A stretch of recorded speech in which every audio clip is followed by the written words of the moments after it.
অবৈধ ইউনূস একটি সাজানো নির্বাচনে তারেক রহমানকে ক্ষমতায় বসিয়ে বিদায় নিয়েছে, কিন্তু ক্ষমতায় থাকতে অবৈধ ক্ষমতা বলে দেশের সবচেয়ে পুরনো এবং ক্ষমতাবান দল আওয়ামী লীগের কার্যক্রম নিষিদ্ধ করেছে। তাদেরকে নির্বাচনে অংশগ্রহণ করতে দেয়নি। লক্ষ লক্ষ আওয়ামী লীগ নেতাকর্মীকে জেলে পুরেছে। জেলের ভেতর নৃশংস বিচার বহির্ভূত হত্যাকাণ্ডের শিকার হয়েছে প্রায় 300 আওয়ামী লীগ নেতা। এমত অবস্থায় নির্বাচনের পরপরই তারেক রহমানের সরকার ক্ষমতা গ্রহণের পর থেকেই দেশের বিভিন্ন স্থানে জুলাই সন্ত্রাসীদের হাতে ধ্বংস হওয়া আওয়ামী লীগের কার্যালয়গুলো খুলতে শুরু হয়েছে। কথা উঠছে যে যে কোনো সময় আওয়ামী লীগ রাজপথে সদর্পে ফিরে আসবে। কেউ কেউ বলছেন সরকারের সবুজ সংকেতের অপেক্ষায় আছে দলটি নিষেধাজ্ঞা তুলে নেওয়ার ব্যাপারে। তার মানে আওয়ামী লীগের সামনে এই মুহূর্তে একটি প্রশ্নটি হলো, তাদের ফেরা কি বিএনপির সবুজ সংকেতের উপর নির্ভর করছে, নাকি সাংবিধানিক অধিকার এবং গণভিত্তির উপর দাঁড়িয়ে নিজের পথ দলটি নিজেই নির্মাণ করবে? 2024 সালের গণ অভ্যুত্থানে শেখ হাসিনা সরকারের পতনের পর ডক্টর মোহাম্মদ ইউনূসের নেতৃত্বাধীন অন্তর্বর্তী সরকার আওয়ামী লীগের সকল রাজনৈতিক কার্যক্রম নিষিদ্ধ করে দলটির নিবন্ধন স্থগিত করেছিল। সেই নিষেধাজ্ঞার আওতায় ত্রয়োদশ জাতীয় সংসদ নির্বাচনে অংশ নিতে পারেনি বাংলাদেশের সবচেয়ে প্রাচীন ও বড় রাজনৈতিক দলটি। কিন্তু 2026 সালের 12 ফেব্রুয়ারি একটি সাজানো নির্বাচনের মাধ্যমে ক্ষমতায় ফেরা বিএনপি নেতৃত্বাধীন সরকারের আমলে পরিস্থিতি নতুন মোড় নিচ্ছে। ঢাকা, চট্টগ্রাম, খুলনা সহ বিভিন্ন জেলা এবং উপজেলায় আওয়ামী লীগের কার্যালয়ে দলীয় নেতাকর্মীদের প্রবেশ, অবস্থান নেওয়া এবং কার্যক্রম খোলার চেষ্টা চলছে। এই প্রক্রিয়ায় কোথাও কোথাও পাল্টা দখল, হামলা এবং ভাঙচুরের ঘটনা ঘটলেও সামগ্রিকভাবে আওয়ামী লীগের হাইকমান্ড বিএনপি সরকারের কেন্দ্রীয় অবস্থানকে ইতিবাচক বলেই মূল্যায়ন করছে বলে খবর বেরোচ্ছে। ফলে দলটি এখন সরকারের পক্ষ থেকে নিষেধাজ্ঞা প্রত্যাহারের সবুজ সংকেতের অপেক্ষায় রয়েছে কিনা সেই প্রশ্ন বাতাসে ভাসছে। কিন্তু প্রশ্ন উঠছে, আওয়ামী লীগের মতো একটি ঐতিহাসিক দল কি প্রকৃতপক্ষে বিএনপির অনুমতির তোয়াক্কা করে? এই তোয়াক্কা করেই তারা রাজনীতিতে ফিরবে, নাকি জনশক্তির উপর ভর করেই এই দলটির পুনরুত্থান ঘটাবে? অন্তর্বর্তীকালীন ইউনূস সরকার আওয়ামী লীগের বিরুদ্ধে যে কঠোর অবস্থান নিয়েছিল তাতে জামায়াত ইসলামী এবং জাতীয় নাগরিক পার্টি বা এনসিপিও দলটির রাজনীতিতে ফিরে আসার ঘোরতর বিরোধী ছিল, এখনো আছে, এবং তারা প্রতিনিয়ত হুমকি ধামকি দিয়ে যাচ্ছে। কারণ তারা জুলাই আগস্ট আন্দোলনে পাখির মতো গুলি করে আওয়ামী লীগ নেতাকর্মীদের হত্যা করেছে। তারা এখন সেই ভয় দেখাচ্ছে যে আওয়ামী লীগ ফিরে এলে তাদের আবারও হত্যা করা হবে। আর তারা ভয় পাচ্ছে যে আওয়ামী লীগ ফিরে এলে এদেশে তাদের রাজনীতির কবর রচিত হবে। এমন প্রেক্ষাপটে বিএনপি সরকার যদি নমনীয় না হতো তাহলে বিভিন্ন স্থানে আওয়ামী লীগের অফিস খোলা প্রায় অসম্ভব ছিল বলে দলটির নেতাকর্মীদের মধ্যেই আলোচনা শোনা যাচ্ছে। এখানেই দ্বন্দ্বের সূত্রপাত। আওয়ামী লীগের সকল পর্যায়ের নেতৃত্ব একথাটি দৃঢ়ভাবে বিশ্বাস করে যে ডক্টর ইউনূসের সরকারের যে নিষেধাজ্ঞা তার দলটি মানে আওয়ামী লীগের উপর ছিল তা সম্পূর্ণ অবৈধ। তাদের যুক্তি হচ্ছে, আওয়ামী লীগ এমন কোনো অপরাধ করেনি যার জন্য সন্ত্রাস দমন আইনে তাদের কার্যক্রম নিষিদ্ধ করা যায়, এবং ইউনূসের সরকার নিজেই যখন অবৈধ, সুতরাং তাদের যে কোনো নিষেধাজ্ঞাই অবৈধ হওয়ার কথা। তাই সেই সরকারের নির্দেশ বৈধ হতে পারে না। এই অবস্থান থেকে আওয়ামী লীগের সভাপতি শেখ হাসিনা গত 24 ফেব্রুয়ারি দলীয় বৈঠকে স্পষ্ট করে বলেছেন যে তারা আশা করে বর্তমান সরকার এই অবৈধ নিষেধাজ্ঞা প্রত্যাহার করবে, আর যদি না করে তাহলে আওয়ামী লীগ নিজস্ব সিদ্ধান্ত নিয়ে কর্মসূচি ঘোষণা করবে। তবে শেখ হাসিনার সম্প্রতি নেতাকর্মীদের উদ্দেশ্যে দেওয়া বক্তব্যের আত্মবিশ্বাস অনেক নেতার মতে খুবই ইঙ্গিতবাহী। তিনি নেতাদের দেশে ফিরতে মানসিক এবং অন্যান্য প্রস্তুতি নিতে বলেছেন। 7ই মার্চ, 17ই মার্চ এবং 26শে মার্চের মতো ঐতিহাসিক 3 দিনে কর্মসূচি পালনের নির্দেশও তিনি দিয়েছেন। এসব নির্দেশনা বিশ্লেষকদের মনে করিয়ে দিচ্ছে যে আওয়ামী লীগ আসলে 2 সমান্তরাল পথে হাঁটছে। একদিকে তারা মাঠে সীমিত উপস্থিতি দেখিয়ে সরকারের প্রতিক্রিয়া যাচাই করছে, অন্যদিকে সরকারের না দেখার নীতি বা পরোক্ষ সহযোগিতা কাজে লাগিয়ে সংগঠনকে পুনর্গঠনের চেষ্টা চালাচ্ছে। আওয়ামী লীগ কোনো সন্ত্রাসী দল নয়, আওয়ামী লীগ কোনো জঙ্গি দল নয়, আওয়ামী লীগ নির্বাচন বর্জন করেনি। আওয়ামী লীগ নির্বাচন ঠেকাতে বিএনপি, জামায়াত যা করেছিল তার কিছুই করেনি। ফলে আওয়ামী লীগ বাংলাদেশে মাঠে বাস্তবিক অর্থে শক্তিশালী অবস্থায় থাকা সত্ত্বেও এই নির্বাচনটিকে ঠেকায়নি, বরং বিএনপিকে বিজয় পেতে সহযোগিতা করেছে বলে অনেক বিশ্লেষক মনে করেন। এবং আওয়ামী লীগের ভোটের কারণে বিএনপি বিজয়ী হয়ে ক্ষমতা পেয়েছে, না হলে জামায়াত বাংলাদেশে বিএনপিকে হারিয়ে ক্ষমতায় যেত, তা হতো বাংলাদেশের জন্য ভয়ঙ্কর একটা ডিজাস্টার। সুতরাং এই পরিস্থিতিতে দলটির কার্যালয় খোলা এবং নেতাকর্মীদের জামিন পাওয়ার ক্ষেত্রে সরকারের অবস্থানই নির্ধারণ করতে পারে দলটির রাজনৈতিক পথ চলা কতটা উন্মুক্ত হবে। বিএনপি সরকারের দৃষ্টিভঙ্গি বোঝার জন্য দলটির শীর্ষ নেতাদের বক্তব্য খুব গুরুত্বপূর্ণ। বিএনপির মহাসচিব এক এক সময় এক এক কথা বলেন। মির্জা ফখরুল ইসলাম আলমগীর সম্প্রতি বলেছেন আওয়ামী লীগের অফিস খোলা তারা চাননি এবং আইনগতভাবে নিষিদ্ধ থাকায় সেভাবেই এটাকে দেখতে হবে। অন্যদিকে দলের স্থায়ী কমিটির সদস্য মঈন খান বলেছেন বিএনপি একটি উদারনৈতিক রাজনৈতিক দল, সবাইকে নিয়ে তারা রাজনীতি করে, প্রতিহিংসার রাজনীতিতে বিশ্বাস করে না। এই দুই বক্তব্যের মধ্যে পার্থক্য আছে। প্রথমটি আইনগত কঠোরতার ইঙ্গিত দেয়, আর দ্বিতীয়টি রাজনৈতিক সম্প্রীতি এবং উদারনীতির কথা বলে। বিএনপি এই দ্বিমুখী অবস্থানেই আওয়ামী লীগের জন্য কিছুটা স্পেস তৈরি করে দিচ্ছে। আবার অনেকে মনে করছেন বিএনপি একটা খেলা খেলছে, কারণ বিএনপি এবং জামায়াত এনসিপির মধ্যে মূলত কার্যত কোনো পার্থক্য নেই। বিগত 18 মাস ধরে এই যে বিএনপি জামায়াত এনসিপি এই 3 দলীয় শাসনে আওয়ামী লীগকে নিশ্চিহ্ন করে দেওয়ার সকল আয়োজন সম্পন্ন হয়েছে। যত মামলা হয়েছে, হামলা হয়েছে, প্রত্যেকটিতে, এমনকি 32 ভাঙাতেও বিএনপি প্রত্যক্ষভাবে অংশগ্রহণ করেছে। ফলে বিএনপিকে বিশ্বাস করার তো কোনো কারণ নেই। আওয়ামী লীগ সেটা করছে না। কিন্তু আবারও বলছি, আওয়ামী লীগ কোনো সন্ত্রাসী দল নয়, জঙ্গি দল নয়। আওয়ামী লীগ একটি নিয়মতান্ত্রিক গণতান্ত্রিক রাজনৈতিক দল। আওয়ামী লীগের আভ্যন্তরীণ সূত্রগুলো বলছে যে দলটি এখন পুরনো ভুলগুলো শুধরে নেওয়ার চেষ্টা করছে। যাদের কারণে অতীতে দলের ইমেজ ক্ষুণ্ণ হয়েছে তাদের আর কোনো পর্যায়ে নেতৃত্বে রাখা হবে না। পুরনোদের বাদ দিয়ে পরিচ্ছন্ন ভাবমূর্তি এবং তরুণ নেতাদের নেতৃত্বে আনার পরিকল্পনা রয়েছে দলটির। শেখ হাসিনার নেতৃত্বে দল এখনো ঐক্যবদ্ধ থাকলেও দলের সম্পাদক মণ্ডলীর একাধিক নেতার ভাষ্যে নতুন নেতৃত্ব নিয়ে অবশ্যই ভাবা হবে বলে আভাস পাওয়া গেছে। সজীব ওয়াজেদ জয় আল জাজিরাকে দেওয়া সাক্ষাৎকারে ইঙ্গিত দিয়েছিলেন যে তার মা হয়তো আর সক্রিয় রাজনীতিতে ফিরবেন না। এটা হয়তো তিনি বলতে চেয়েছিলেন শেখ হাসিনা যুগের অবসান। কিন্তু আওয়ামী লীগের তৃণমূল পর্যায়ের নেতাকর্মীরা মনে করে যে দলকে আবার ফিরে এসে বাংলাদেশে রাজনীতি করতে হলে শেখ হাসিনার বিকল্প নেই। শেখ হাসিনাকে নিয়েই আওয়ামী লীগকে ফিরে আসতে হবে এবং তারপরেরটা পরে দেখা যাবে। আওয়ামী লীগের অনেক নেতা এখন মনে করছেন পরিস্থিতি বিবেচনায় শেখ হাসিনা পেছন থেকে দলের মূল চালিকা শক্তি হিসেবে কাজ করবেন। সামনে থেকে আসতে পারেন অন্য কোনো নেতৃত্ব, কিন্তু সেটাও আবার অনেক নেতা উড়িয়ে দিয়ে বলেছেন না, এভাবে সম্ভব নয়, শেখ হাসিনাকেই হাল ধরতে হবে। আন্তর্জাতিক এবং আঞ্চলিক প্রেক্ষাপটও এই সমীকরণকে জটিল করছে। আওয়ামী লীগের বহু নেতা বিশ্বাস করেন ত্রয়োদশ জাতীয় সংসদ নির্বাচনে ভারত, আওয়ামী লীগ এবং বিএনপির মধ্যে এক ধরনের যোগসাজশ হয়েছে। ফলে বিএনপি অনেকটাই সহানুভূতিশীল থাকবে আওয়ামী লীগের প্রতি।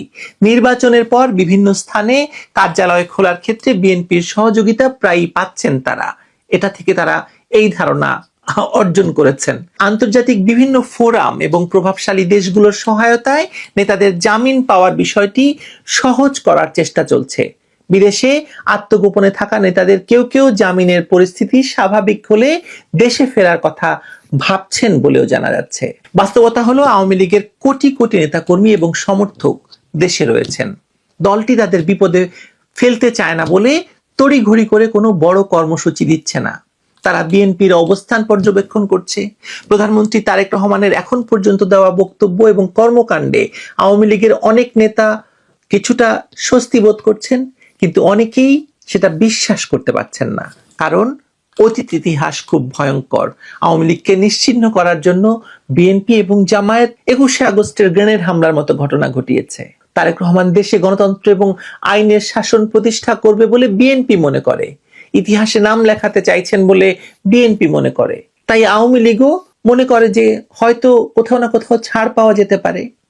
কিন্তু সবকিছুর পরেও একটি মৌলিক প্রশ্ন রয়ে যায়, বিএনপি, জামায়াত এবং এনসিপি আওয়ামী লীগকে রাজনীতিতে ফিরতে দিতে চায় না বলেই বিভিন্ন স্থানে হামলা ভাঙচুরের ঘটনা আসলে ঘটছে। তাহলে কিভাবে ফিরবে দলটি? উত্তর নিহিত আছে জনগণের শক্তির মধ্যেই। আওয়ামী লীগ যদি তার দীর্ঘ ইতিহাস, সংগঠন এবং জনসমর্থনের দৃঢ় ভিত্তি নিয়ে দৃঢ় প্রত্যয়ে এগোয়, তবে কোনো দলই তাকে স্থায়ীভাবে ঠেকিয়ে রাখতে পারবে না। বিএনপির সবুজ সংকেতের অপেক্ষা সময়ক্ষেপণ আসলে। এটি কৌশলগত হিসাব হতে পারে, কিন্তু এটি সমাধান নয়। দলটি চাইছে নিষেধাজ্ঞা প্রত্যাহার করে আইনগত স্বাচ্ছন্দ্য পাক, কিন্তু শেষ পর্যন্ত জনগণের সমর্থনই হবে তাদের মূল ভরসা। বাংলাদেশের রাজনীতির গতি প্রকৃতি বলে দিচ্ছে যে কোনো দলই চিরকাল নিষিদ্ধ থাকেনি, নিষেধাজ্ঞা উঠেছে জনগণের চাপেই। আওয়ামী লীগের ফিরে আসা তাই বিএনপির ইচ্ছা অনিচ্ছার উপর নির্ভরশীল নয়, বরং নির্ভর করবে দলটি তার ঐতিহাসিক ভিত্তি এবং জনসমর্থন কতটা কাজে লাগাতে পারে তার উপর। বিগত 18 মাসে ইউনূসের অপশাসন এবং দেশের ভয়ঙ্কর অবস্থায় মানুষ যখন ভাবতে শুরু করেছে যে আগেই ভালো ছিলাম, এবং তারেক রহমানকে এখনো মানুষ বুঝতেই পারছে না তিনি কি চান, কিভাবে দেশ চালাবেন। চাঁদাবাজি সম্পর্কে ইতিমধ্যে যে কথা বলেছেন তারেক জিয়ার মন্ত্রী, এবং বিদ্যুৎ নিয়ে তারেক জিয়ার মন্ত্রীরা যা বলছেন, তারপরে বাংলাদেশের শেখ হাসিনার শাসনামল যে ভালো ছিল তা এখন পাগলেও বিশ্বাস করবে। সুতরাং বাংলাদেশের মানুষের সমর্থন নিয়েই আওয়ামী লীগকে ফিরতে হবে। আমি কি দেখতে পাচ্ছি জানেন? আসুন এটা বলে আজকের মতো শেষ করি। আমি দেখতে পাচ্ছি স্বল্প মেয়াদে বিচ্ছিন্ন সংঘর্ষ, নির্বাচিতভাবে অফিস খোলা এবং আদালতমুখী লড়াই চলবে। সরকার প্রতিক্রিয়া দেখাবে কেস বাই কেস হিসাবে। মধ্যমেয়াদে হয় আংশিক নিষেধাজ্ঞা শিথিল হবে, নয়তো আদালতের মাধ্যমে কার্যত রাজপথে স্পেস তৈরি, এর যে কোনো একটিতে পৌঁছানো সম্ভব হবে দলটির পক্ষে। প্রতীকী মার্চ সূচিগুলো, যে 3টি তারিখের কথা বললাম, 7ই মার্চ, 17ই মার্চ এবং 26শে মার্চ, এই তারিখগুলোতে যদি বড় বাধাহীনভাবে পালিত হয়, আওয়ামী লীগ তাদের কার্যক্রম চালাতে পারে, তবে জেলা পর্যায় পর্যন্ত সাংগঠনিক তৎপরতা দৃশ্যমান হবে। উল্টো যদি প্রশাসনিক কড়াকড়ি বাড়ে, আওয়ামী লীগ সম্ভবত নাগরিক প্ল্যাটফর্ম, আইনি সহায়তা নেটওয়ার্ক এবং আন্তর্জাতিক মিত্রতার উপর বেশি জোর দেবে। সবকিছু মিলিয়ে আওয়ামী লীগের প্রত্যাবর্তনের কেন্দ্রবিন্দু হবে জনগণের শক্তি এবং সাংবিধানিক অধিকারের স্বীকৃতি। বিএনপির সবুজ সংকেত আসলে কিছু নয়। হয়তো বিএনপির সবুজ সংকেত দিলে ভালো, না দিলে সেটা একটা আরো ভয়াবহ অবস্থার দিকে যাবে, কিংবা যদি দেয় বিএনপি সবুজ সংকেত, সেটাও হবে একটা সহায়ক বাতাস, আওয়ামী লীগের নৌকার বৈঠা নয়। গতকাল থেকেই আমার ইউটিউবের অনেক সাবস্ক্রাইবার এবং ফেসবুকের ফ্রেন্ড আমাকে একটা কথা বারবার জিজ্ঞেস করছে। তারা বলছে ইরান, আমেরিকা, ইসরায়েলের যুদ্ধ এবং পাকিস্তান এবং আফগানিস্তানের যুদ্ধের কারণে বাংলাদেশে কি রাজনৈতিক প্রভাব পড়বে, এবং এই যুদ্ধগুলোর কারণে বাংলাদেশ আওয়ামী লীগের কতটুকু লাভ হবে বাংলাদেশে রাজনীতিতে ফিরে আসার জন্য, এবং ইন্ডিয়া কতটুকু এই যুদ্ধগুলোর কারণে বাংলাদেশের রাজনীতিতে ফায়দা নিতে পারবে। এই সকল প্রশ্নগুলো আমাদের বাংলাদেশের অনেক জনগণের মনে ঘুরপাক খাচ্ছে। আজকে এই সকল বিষয় নিয়ে পুঙ্খানুপুঙ্খানু আলোচনা করব। আশা করছি আপনারা শেষ পর্যন্ত ভিডিওটি দেখবেন, সকল বিষয় একেবারে ক্লিয়ার হয়ে যাবেন। প্রথমত, ইরান এবং আমেরিকা ইসরায়েলের যুদ্ধের কারণে আমেরিকা, ইসরায়েল, ইরান নিয়ে খুবই বিজি থাকবে। বাংলাদেশের ব্যাপার নিয়ে এত চিন্তা করার এখন সময় থাকবে না। যদি চিন্তা করেও ভারতের সাথে সম্পর্ক খারাপ হবে, এটা ভেবে বাংলাদেশের ব্যাপার নিয়ে খুবই সিরিয়াস থাকবে না আমেরিকা। তাই ভারত বাংলাদেশের ব্যাপার নিয়ে এককভাবে হস্তক্ষেপ করতে পারবে। এখন নির্বাচিত যে রাজনৈতিক সরকার আছে তাদেরকে কূটনীতিকভাবে চাপ প্রয়োগ করতে পারবে আওয়ামী লীগের রাজনৈতিক নিষেধাজ্ঞার উপর, কার্যক্রম নিষেধাজ্ঞা যেটা দেওয়া হয়েছে সেটা তুলে ফেলার জন্য। শুধু তাই নয়, পাকিস্তানে কিন্তু আফগানিস্তানের সাথে যুদ্ধে বিজি থাকবে। বাংলাদেশের ব্যাপার নিয়ে এখন নাক গলানোর বা গোয়েন্দা সংস্থা দিয়ে বিভিন্ন কিছু করার সুযোগ কমে যাবে একেবারে পাকিস্তানের আইএসআই। এইদিকে পাকিস্তান, আমেরিকা বিজি থাকবে তাদের যুদ্ধের দামামা নিয়ে, এদিকে ভারত একেবারে খুললাম ছুট পেয়ে যাবে বাংলাদেশের রাজনৈতিক ব্যাপার নিয়ে। ভারত মোটামুটি 100% বাংলাদেশের রাজনীতিতে এখন হস্তক্ষেপ করতে পারবে কোনো বাধা ছাড়াই। আমেরিকা তেমন কোনো বাধা দিবে না, ভারতকে, এবং পাকিস্তানও তেমন কোনো সুবিধা করতে পারবে না বাংলাদেশের রাজনীতিতে। অলরেডি আজকেই আমরা একটা নিউজে দেখতে পেয়েছি, ভারতীয় হাই কমিশনারের সাথে কিন্তু বাংলাদেশের নবনির্বাচিত রাষ্ট্রপতি সালাউদ্দিন সাহেব বৈঠক করেছে। 1-2 দিন পর পর শুধু ভারতের সাথে বৈঠক হচ্ছে। আবার খলিল সাহেব কিন্তু ভারত সফর যাবে। খলিল সাহেব ভারত সফর থেকে আসার পরে বাংলাদেশের প্রধানমন্ত্রী তারেক জিও কিন্তু ভারত সফরে যাবে। তার মানে ভারতের সাথে বাংলাদেশ এখন সম্পর্ক খুবই ঘনিষ্ঠ করে ফেলার চেষ্টা করছে, কারণ তারাও পরিস্থিতি বুঝতে পারছে ভারত কিন্তু বাংলাদেশটাকে সম্পূর্ণরূপে এখন কব্জা করে ফেলবে, নিয়ন্ত্রণ করবে। ভারতের বাইরে যাওয়ার কোনো সুযোগ নেই। ভারতের সাথে চোখে চোখ রেখে কথা বলতে গেলে কিন্তু ভারত আমাদেরকে খুব সহজে লেং মেরে ফেলে দিবে। যে কোনো ভাবে একটি আন্দোলন সংগঠিত করে টাকা ফান্ডিং করে আওয়ামী লীগকে ফিরিয়ে এনে কূটনীতিক ভাবে রেজিম চেঞ্জ করে ফেলবে। এ ভয়ে ভারতের সত্যগুলো মেনে নিতে বাধ্য হবে, কারণ ভারত আমদানি রপ্তানি বন্ধ করে দিলে, নতুন চুক্তি নবায়ন না করলে, এখন ইরান আমেরিকা যুদ্ধের ফলে ইরান যদি হরমুজ প্রণালী একেবারে বন্ধ করে দেয়, তেলের দাম বেড়ে যাবে, বাংলাদেশের দ্রব্যমূল্যের দাম বেড়ে যাবে। শুধু বাংলাদেশে না, সারা বিশ্বে প্রভাব পড়বে। এইদিকে বাংলাদেশে যে অবস্থা, এমনিতে বাংলাদেশ এখন তলাবিহীন ঝুড়িতে পরিণত হচ্ছে, অর্থনীতিতে দুর্বল হচ্ছে। দ্বিতীয়ত সামনে যদি আরো দ্রব্যমূল্যের দাম বেড়ে যায়, এদিক দিয়ে ইন্ডিয়া যদি আমদানি রপ্তানি বন্ধ করে দেয়, নতুন যে চুক্তিগুলো আছে সেগুলো নবায়ন না করে, বাংলাদেশে মানুষ না খেয়ে মরবে, দুর্ভিক্ষ হবে। সো এই সরকারকে বাংলাদেশের জনগণ রাজপথে নামে যে কোনো মুহূর্তে পতন করে ফেলতে পারে। এই সকল বিষয় চিন্তা করে ভারত যে সত্যগুলো দিবে সেগুলো মানতে বাধ্য হবে এবং আওয়ামী লীগ চমক দেখিয়ে বাংলাদেশের রাজনীতিতে ফিরে আসবে। অলরেডি বিএনপির এক নেতা হাবিবুর রহমান সাহেব প্রধানমন্ত্রীর উপদেষ্টা হয়েছে মনে হয়, তিনি বলেছে আগামী নির্বাচনের মধ্যে আওয়ামী লীগ থাকবে, আওয়ামী লীগ ছাড়া আগামী নির্বাচন করা যাবে না। তার মানে এটা 100% ধরে নেন, আগামী নির্বাচনে 1000% শিওর বাংলাদেশ আওয়ামী লীগ অংশগ্রহণ করছে এবং নির্দলীয় তত্ত্বাবধায়ক সরকারের আন্ডারে আগামী নির্বাচন হবে। এবং এই 5 বছরের ভিতরে আওয়ামী লীগ আগের রূপে সংগঠিত হয়ে চমক দেখিয়ে বাংলাদেশের রাজনীতিতে ফিরে আসবে। এবং এই রোজার পরেই খুব শীঘ্রই আওয়ামী লীগের উপর কার্যক্রমে যে নিষেধাজ্ঞা দেওয়া হয়েছে সেটাও তুলে নেওয়া হবে। সেটা তুলে নেওয়ার জন্য ভারত দফায় দফায় এই বিএনপিকে প্রেশার ক্রিয়েট করছে। বিএনপিও সুবিধা বুঝে মোটামুটি বাংলাদেশ আওয়ামী লীগের উপর যে নিষেধাজ্ঞা আছে কার্যক্রমে সেটাও তুলে নেবে। সেটা তুলে নেওয়ার পরে কিন্তু বাংলাদেশে আসলে রাজনৈতিক খেলা শুরু হয়ে যাবে। রোজার পরেই দেখবেন বাংলাদেশে দফায় দফায় অনেক কিছু ঝড়ের গতিতে ঘটতে থাকবে। আপনারা বুঝে ওঠার আগে অনেক কিছু ঘটবে। এখন রোজার মাস, সে কারণে বাংলাদেশ আওয়ামী লীগও চুপ হয়ে বসে আছে, জাস্ট কূটনীতিক খেলা খেলতেছে, এবং বিএনপিও নির্জীব হয়ে বসে আছে, কারণ সবাই নামাজ কালাম রোজা নিয়ে ব্যস্ত আছে। রোজার পরেই, রোজা শেষ, ঈদের পরেই মেইন খেলা শুরু হয়ে যাবে। এখন অনেকেই বলতে পারেন বিএনপিও তো ডাইরেক্ট দিল আগামী ঈদের পরে আন্দোলন করবো, আগামী ঈদের পরে রাজপথ দখল করবো। ভাই, বিএনপি আর আওয়ামী লীগের মধ্যে পার্থক্য আছে। আওয়ামী লীগ একবার রাজপথে নেমে যদি রাজপথ আন্দোলন চাঙ্গা করতে পারে, আওয়ামী লীগকে হটানো সম্ভব না। জীবন দিবে কিন্তু মাঠ ছাড়বে না, আন্দোলনে নেমে রাজপথ দখল করেই বিজয় নিয়ে ঘরে ফিরবে। আওয়ামী লীগের কর্মীরা এমনই, ইতিহাস আপনারা ঘেটে দেখুন। আওয়ামী লীগকে রাজপথে নামলা, রাজপথে আন্দোলন চাঙ্গা করতে পারলে হারার রেকর্ড আওয়ামী লীগের নাই, বিজয় নিয়ে ঘরে ফেরার রেকর্ড আওয়ামী লীগের আছে। তাই ঈদের পরেই ঝড়ের গতিতে বিভিন্ন ঘটনা ঘটতে থাকবে, আপনারা জাস্ট দেখতে থাকবেন। আওয়ামী লীগের চমক, এটা লিখে রাখুন। তাই হতাশাগ্রস্ত যারা এখনো আছেন তাদেরকে বলছি, হতাশাগ্রস্ত হবেন না, সংগঠিত হন, মনে সাহস রাখুন। বাংলাদেশ আওয়ামী লীগকে ফিরিয়ে আনার জন্য কূটনৈতিক ভাবে খেলা চলছে, ভারতও সাহায্য করবে। শেখ হাসিনাও যা করার আওয়ামী লীগকে সংগঠিত করার জন্য তা করছে, এবং আওয়ামী লীগের অনেক নেতা মাঝারি পর্যায়ে এবং শীর্ষ পর্যায়ের নেতা ঈদের পরে দেশে ফিরে আসছে। মোটামুটি খেলা ফাইনাল। সো এখন শুধু শক্তি সঞ্চয় করুন, সংগঠিত হন, রাজপথে নেমে নিজেদের দাবি আদায় করতে হবে, এটা মাথায় রাখতে হবে। রাজপথে নামা ছাড়া কখনো কোনো দাবি আদায় করা সম্ভব না। রাজনীতি করার সুযোগ করে দিল আন্দোলন সংগ্রামের মাধ্যমে, আপনাদের দাবি আপনারা আদায় করে নিতে হবে। বিএনপি চাইবে আগামী নির্বাচনে আওয়ামী লীগ অংশগ্রহণ করলো নির্দলীয় তত্ত্বাবধায়ক সরকারের আন্ডারে নির্বাচন না দিতে, যাতে আওয়ামী লীগকে খুব ইজিলি হারাতে পারে। যদি নির্দলীয় তত্ত্বাবধায়ক সরকার আন্ডারে নির্বাচন দেয়ও, তত্ত্বাবধায়ক সরকারের প্রধান বিএনপি পন্থী করে নির্বাচন দেওয়ার চেষ্টা করবে বিএনপি। সো আন্দোলনে ঘুরে ফিরে নির্বাচন আওয়ামী লীগ আগামী নির্বাচন অংশগ্রহণ করলো নামতে হবে, সেটা মাথায় রেখে আগান। শেখ হাসিনা সেটা মাথায় রেখে আগাচ্ছে, তৃণমূল কর্মীরাও সেটা মাথায় রেখে সংগঠিত হন। কথা বুঝতে পেরেছেন?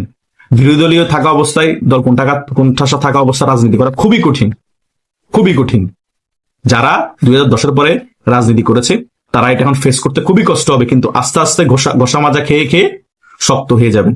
শেষ পর্যায়ে গিয়ে একেবারে যখন দেয়ালে পিঠ থেকে যাবে, তখন রাজপথে নেমে কঠিন দুর্বার আন্দোলনের মাধ্যমে বিজয় ছিনিয়ে আনবেন। তখন আবার সেই বিজয় খুবই মজা পাবেন, রসালো মিষ্টির মতো মজা পাবেন। এটাই হচ্ছে বাস্তবতা, যেটা 5 আগস্ট পরবর্তী সময় এই জুলাই জঙ্গিরা যখন বিজয় পেয়েছে, সেই বিজয় উল্লাসটা আওয়ামী লীগের নিরীহ কর্মীদেরকে মেরে করেছে, দেশের টাকা লুটপাট করে বিদেশে পাচার করে সে উল্লাস করেছে। কিন্তু আওয়ামী লীগ যখন বিজয় লাভ করবে, এরকম নোংরা উল্লাস করার প্রয়োজন নেই। কারণ আমরা জুলাই 14 মতো হতে চাই না। আমরা জনগণের নেতা হতে চাই এবং গণমানুষের নেতা হতে চাই। আর আওয়ামী লীগ একমাত্র দল, তারা জনগণের দল। আওয়ামী লীগ 16 বছর শাসন আমলের শেষের দিকে জনগণ থেকে বিচ্ছিন্ন হওয়ার কারণে এই 5 আগস্ট জুলাই জঙ্গিরা এত বড় ষড়যন্ত্র করে শেখ হাসিনা পতন ঘটাতে পেরেছে। তাই আগের ভুল আগামীতে করা যাবে না। জনগণের দল হয়ে রাজনীতি করতে হবে এবং গণমানুষের নেতা হয়ে রাজনীতি করতে হবে।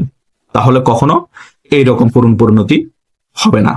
আশা করছি আমার এই আলোচনায় আপনারা অনেক কিছু ক্লিয়ার হয়েছেন এবং অনেক কিছু বুঝতে পেরেছেন। তবুও যদি মনে কোনো সংশয় থাকে, কোনো প্রশ্ন থাকে, আমাকে হোয়াটসঅ্যাপ এবং মেসেঞ্জারে নক দিতে পারেন। আমি সেখানে উত্তরগুলো দিয়ে দিব, বা কমেন্ট বক্স আছে, কমেন্টে কমেন্ট করতে পারেন।